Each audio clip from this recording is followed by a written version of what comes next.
You ever notice how some people just seem to have this unstoppable energy? Like no matter what happens, they move forward. Doors slam in their face, and somehow they find a window. Things fall apart, and they rebuild stronger. They make decisions fast, they bounce back faster, and they don't get paralyzed trying to figure out every little detail. Now here's the truth they don't tell you. Those people aren't lucky. They're not fearless. And they sure as hell don't have everything figured out. They've just trained themselves to think differently, to act differently, and you can do the same. See, we've all been conditioned to wait. Wait until we feel ready. Wait until we have the perfect plan. Wait until we're not afraid. But here's the reality. Waiting won't save you. Overthinking won't move you forward. And fear, it's not going away on its own. What changes things is how you decide to show up right now. Today, this isn't about pretending your problems don't exist or chanting affirmations in the mirror hoping life will magically change. This is about rewiring how you think, how you speak to yourself, and how you move. Even when you're scared, even when you're uncertain, even when the path makes no sense. So today, I want to give you 5 simple, powerful mindset shifts. Not fluff, not theory. Real, actionable perspectives that will help you stop holding back and start building the kind of momentum that actually changes your life. Let's talk about what it really means to act as if everything is working out in your favor. Let's dive into how your brain listens to what you repeat. Why confidence is something you build, not something you wait for. Why fear is nothing more than a habit you've been practicing, and how to break it. And why the next step, not the whole plan, is all you ever need to move forward. Let's get into it. Act as if everything is rigged in your favor, not in a delusional way. This isn't about pretending the world is sunshine and rainbows. This is about choosing a mindset that gets you moving forward instead of stuck in doubt, fear, and hesitation. When you start behaving like things are going to work out, you begin to make different choices. You show up differently. You stop waiting for perfect conditions. You stop holding back. You stop second guessing every little thing, and that shift, that's the difference between people who move ahead and people who stay stuck. This mindset doesn't mean everything will be easy. It doesn't mean you won't face challenges. It just means you decide to trust yourself enough to believe that whatever comes, you'll figure it out. Because here's the truth, you always do. Think about the last time you were nervous about something that seemed huge. Maybe a presentation, a job interview, a conversation you'd been putting off. It felt overwhelming before you did it, but then you showed up. You got through it. You might have stumbled, sure, but you handled it, and afterward, you looked back and thought, why was I even so worried? That's the power of acting as if. You're not waiting for the evidence to believe things will work out. You create the evidence by how you show up. You're not trying to control everything. You're learning to control yourself, your focus, your energy, and your reactions. That's the only power you ever really have. And when you lean into that power, when you own it, life starts to shift. Doors open, not because the universe suddenly decided to be nice to you, but because you finally got out of your own way. People talk about manifestation like it's some mystical thing. But here's the practical version. When you believe something will work out, you make moves that align with that belief. You reach out. You take the shot. You show up prepared. You stay open. And you don't spiral when things don't go exactly as planned. That mindset, that resilience, it creates momentum. It builds confidence. It pulls you forward when everything else tries to pull you back. Most people don't act because they're waiting to feel certain. But confidence is not a prerequisite for action. It's a byproduct. The people you look up to aren't fearless. They just decided to move through the fear. They started acting like they belonged in the room, even when they didn't feel ready. And eventually the room caught up with them. When you act as if things will work out, you stop making decisions based on fear. You start making them based on possibility. That's a huge shift. Fear-based decisions are small, safe, shrinking. Possibility-based decisions, they're expansive, they stretch you, they grow you, and yeah, they're scary too, but in a good way, because they lead you somewhere new. Think about the energy you carry when you walk into a room thinking, this is going to be a disaster. Now compare that to walking in thinking, this might be amazing. Same room, same people, different outcomes. Because your mindset drives how you interact, how you listen, how you speak, how you move, you can't fake that. But you can build it. This is about choosing to live from a place of power instead of fear. You're not ignoring reality. You're shaping it. And you do that through your thoughts, your attitude, and your actions. You choose the lens through which you view your life. So why not choose one that serves you? Why not decide to believe deeply that things are always working out in your favor, even when it doesn't look like it in the moment? Especially then, because that belief, that grounded faith in yourself and your path, gives you the stamina to keep going. You're not acting because someone gave you permission. You're acting because you've decided to take it. That shift, that reclaiming of your agency, is what changes everything. You don't need guarantees. You need a decision. One powerful decision to stop waiting and start believing. That's where your future starts. It's right there. Your brain believes what you tell it repeatedly. That's not just a motivational line, it's neuroscience. The human brain is constantly scanning for patterns, and whatever you repeat, it wires in. Whether it's empowering or limiting, the brain doesn't judge, it just records. So if you keep telling yourself, I'm not good enough, I always mess things up, nothing ever works out for me, your brain will take that as truth. It will start filtering your world through that lens. You'll start noticing everything that supports that belief and ignore the things that contradict it.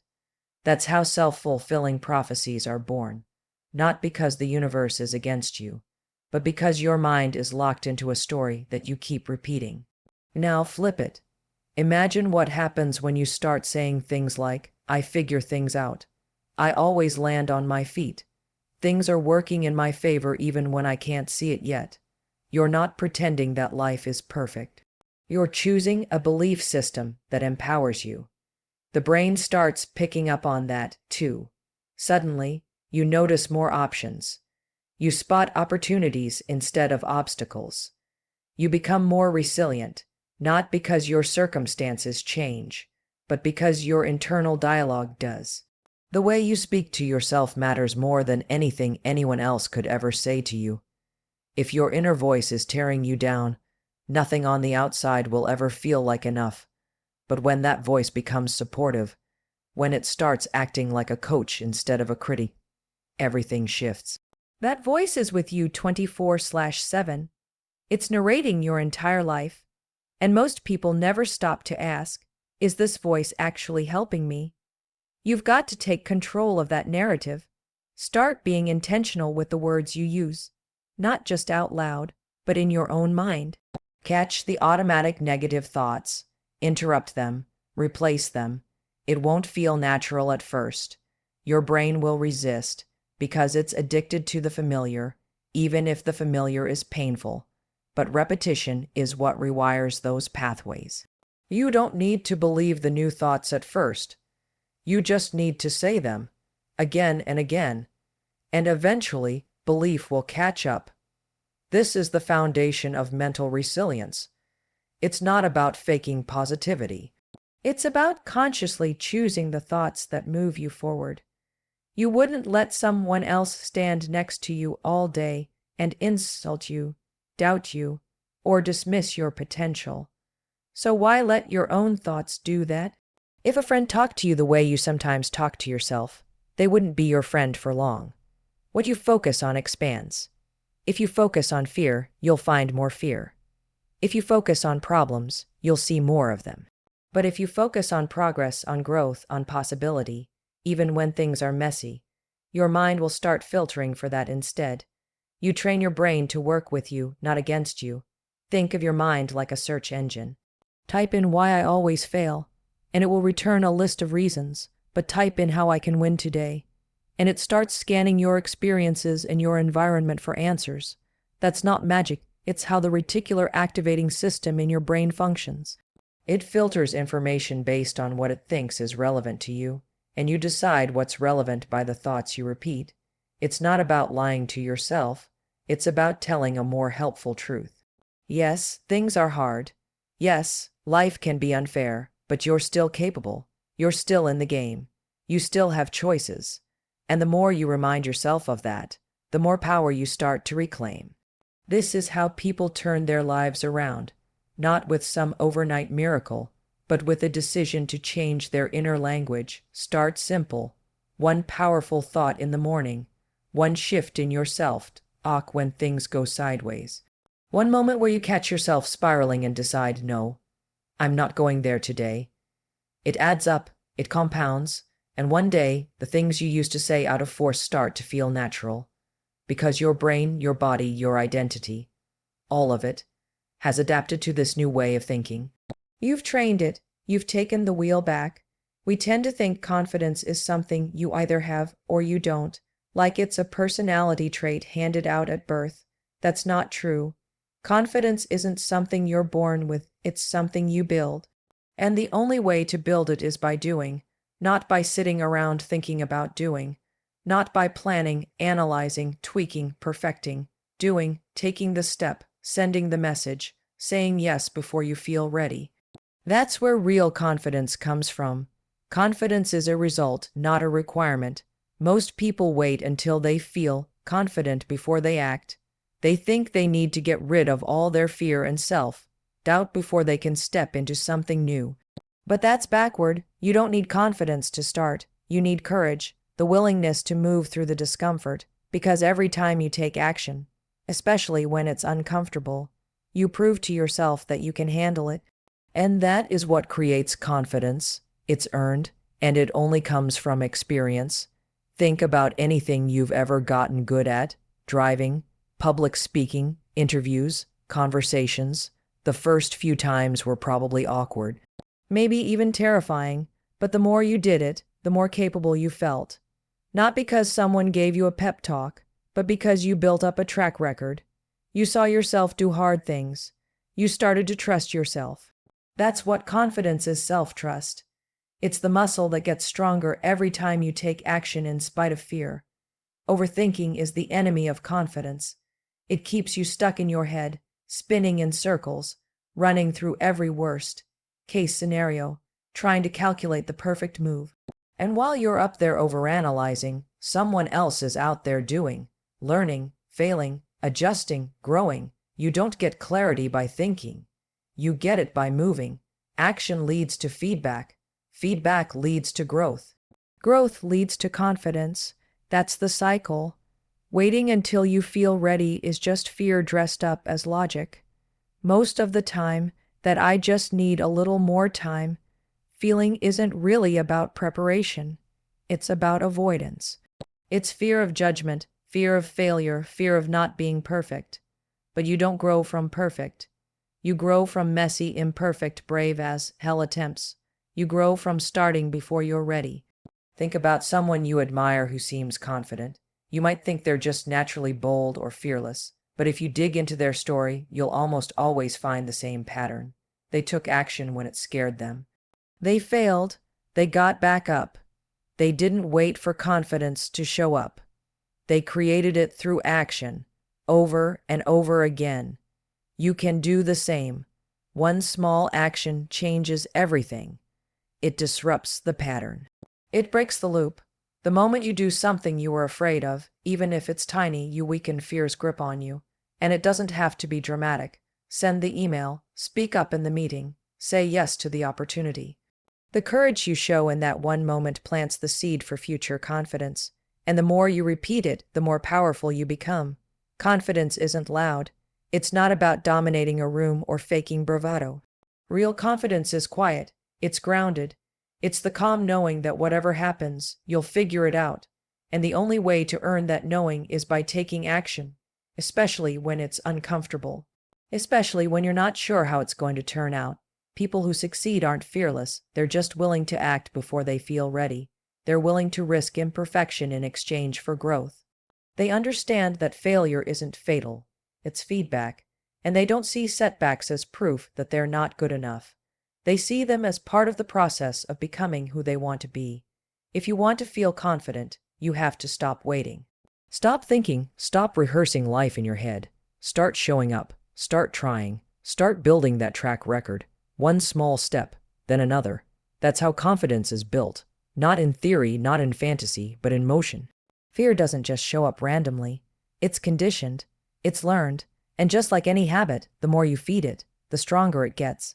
Every time you avoid something because it makes you uncomfortable, you reinforce the idea that fear is in control, that it gets to make your decisions, that it knows what's best for you. But fear isn't wise. It's just loud. It's a protective reflex, not a compass. It's trying to keep you safe, not successful. And if you let it run your life, you'll stay stuck exactly where you are. Most people think of fear as a signal to stop. I feel nervous, so maybe this isn't right. But what if fear wasn't a stop sign? What if it was a green light, a sign that you're actually on the edge of something meaningful? Because that's usually where fear shows up. Not when you're comfortable and coasting, but when you're stretching, growing, facing something new. So if you're afraid, it probably means you're onto something. You're getting closer to your potential, not further away from it. You've been training your brain to fear discomfort. Every time you hesitate, every time you procrastinate, every time you say, "I'll do it tomorrow," you're building the habit of fear. It becomes your default response. But the good news, habits can be broken. You can retrain your brain to respond differently. You can build a new habit, a habit of courage. Courage isn't the absence of fear.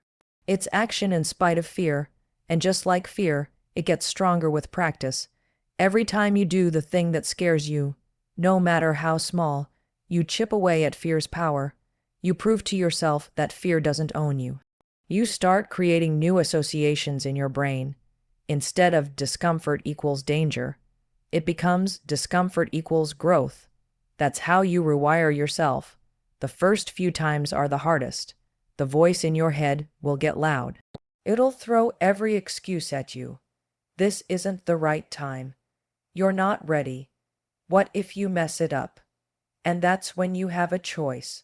Do you listen, or do you move anyway? Because if you can take action while that voice is screaming, you take your power back. You stop letting fear drive the bus. And eventually, the voice gets quieter.